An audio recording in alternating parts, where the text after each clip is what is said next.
Well, this piece of metal right here, eventually, is going to become my boring bar holder for this Walcott.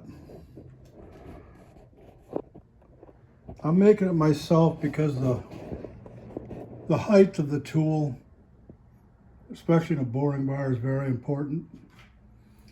So, okay, well, it's roughed in. All the critical dimensions are done. And that's what I got right there. When I get it all finished, I might have to take 1,000 or 2 off the bottom to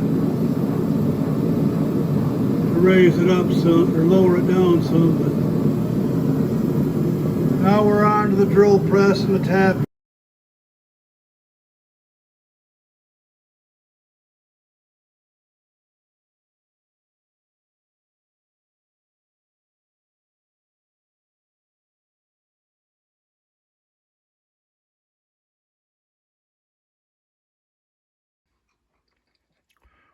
Well, here's the tool.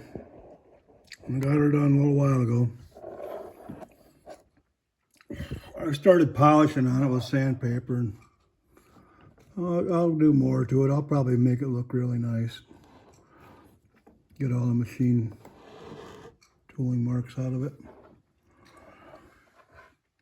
Here's the boring bar that goes in it. I machined a flat in it because it's either contacted work before or spun. And the ones that I've seen that are available are almost all clamps. I didn't like that one bit. So I leveled the cutting tools. It's got the boring end on this end and a threader on this end. Now I machined both sides so it can't spin. And I made this to fit it.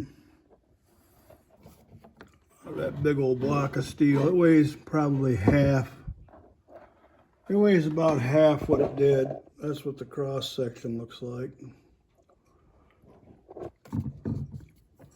I had it on a lathe that lines up perfect. It's just slightly high, but when the tip is sharpened, it should be good. So there it is. That's the next project out of the way. Maybe I'll get some of my other stuff done this coming week. Have a good day. Bye.